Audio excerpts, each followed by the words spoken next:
لیکن بات یہاں ختم نہیں ہوئی۔ تقریباً آدھا کلومیٹر سفر طے کرنے کے بعد جب میں ایک گلی میں داخل ہوا تو وہاں مجھے کچھ عورتیں نظر آئیں جو ایک ہی جگہ ٹہری ہوئی تھیں۔ ان کو دیکھ کر ایسا لگ رہا تھا جیسے وہ کسی کے آنے کا انتظار کر رہی ہیں۔ جب میں ان کے قریب پہنچا تو ایک بات مجھے بہت عجیب لگی۔ میں نے دیکھا کہ وہ سب عورتیں لال رنگ کے جوڑے میں ہیں۔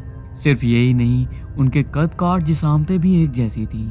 میں یہ سوچ کر چلتا رہا کہ ہو سکتا ہے کہ یہ کسی فنکشن سے واپس لوٹ رہی ہوں، لیکن جب میں ان کے قریب سے گزرا تو ان میں سے ایک عورت مجھ سے مخاطب ہوئی اور کہنے لگی کہ اگر آپ کو جلدی نہیں ہے تو کچھ دیر یہیں رک جائیں، دروازہ کھولنے کے لیے ہماری امی آ رہی ہیں، جیسے ہی وہ آئیں گی آپ چلے جانا۔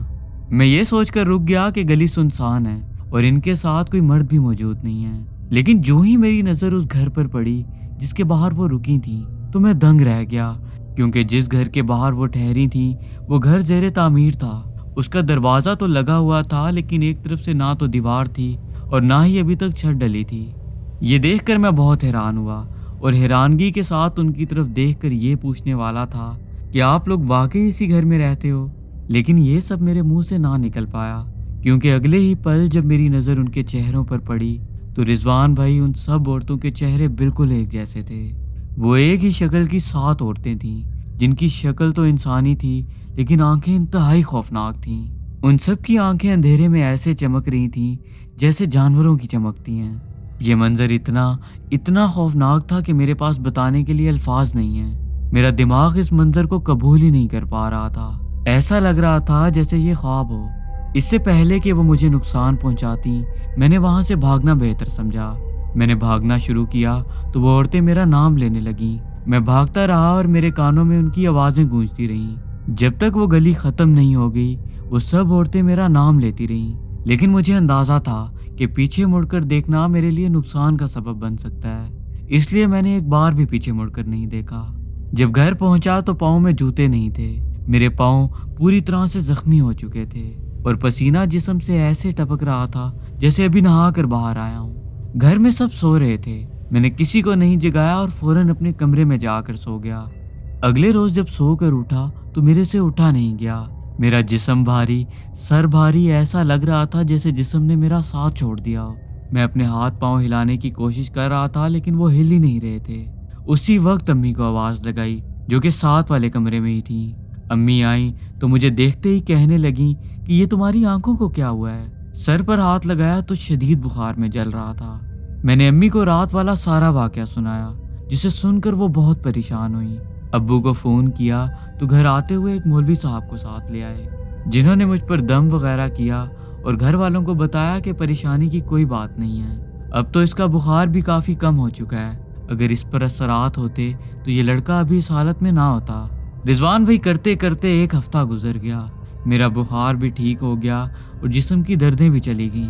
ایک رات معمول کی طرح جب میں سونے کے لیے لیٹا تو مجھے ایسا محسوس ہوا جیسے میرے کمرے کی کھڑکی میں کوئی موجود ہے۔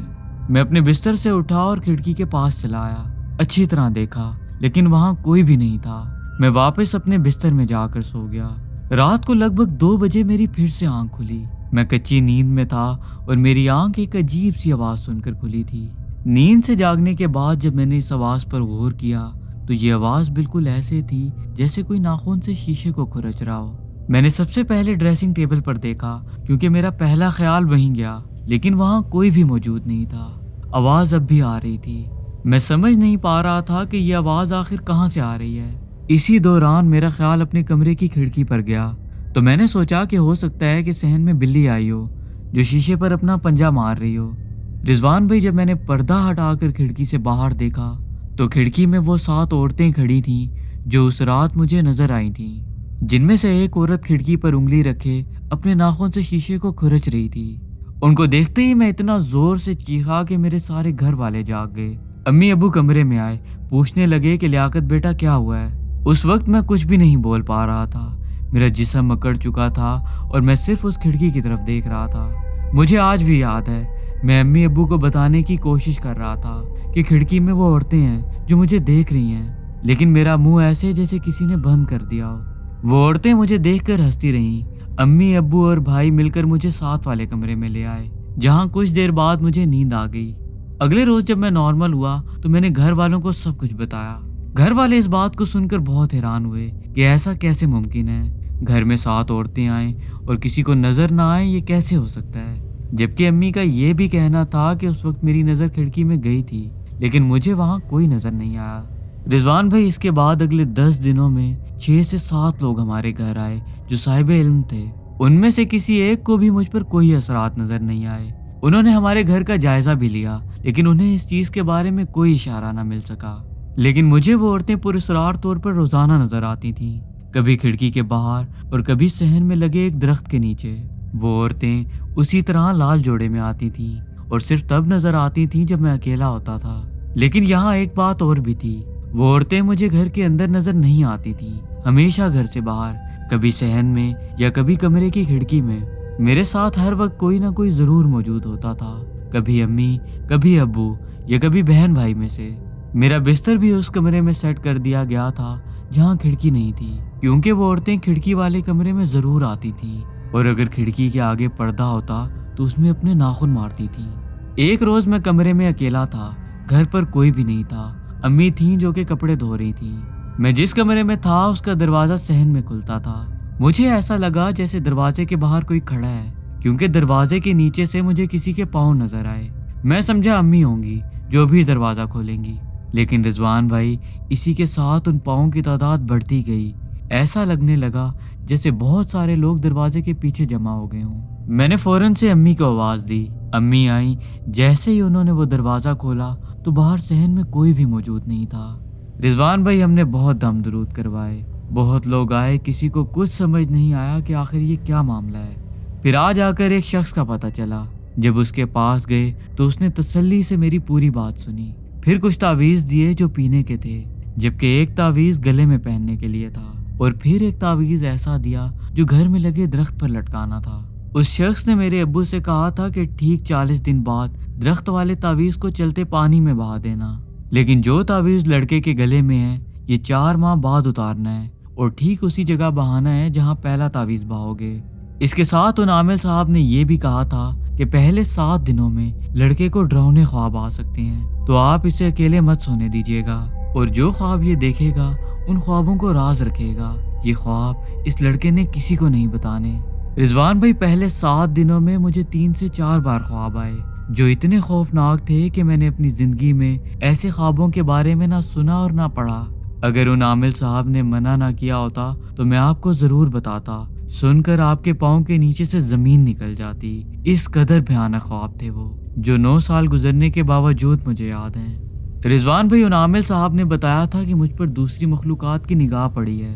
جس رات میں پیدل گھر آ رہا تھا اس رات چاند کی ایک خاص رات تھی جن میں غیر مرئی مخلوقات اپنے زور پر ہوتی ہیں۔ انہوں نے یہ بھی بتایا تھا کہ جو نگاہ مجھ پر پڑی ہے یہ 10,000 لوگوں میں سے صرف ایک پر پڑتی ہے۔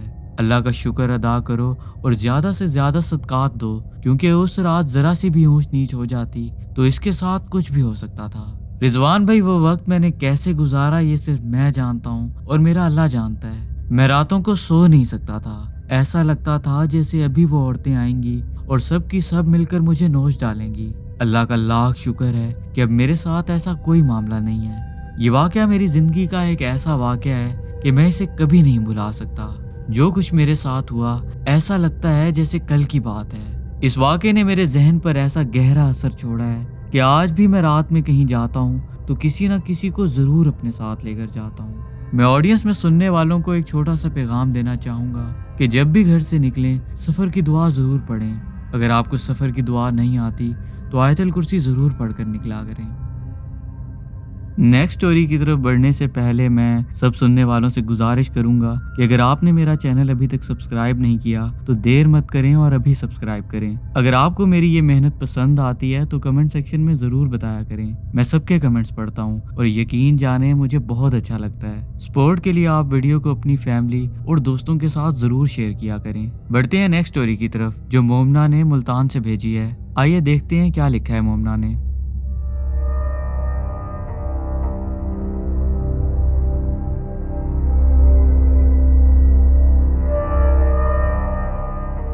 السلام علیکم، میں مومنہ ہوں۔ میرا تعلق ملتان سے ہے جسے اولیاؤں کا شہر بھی کہا جاتا ہے۔ جو واقعہ میں آپ کو سنانے جا رہی ہوں یہ واقعہ 2015 میری شادی سے بھی پہلے کا ہے۔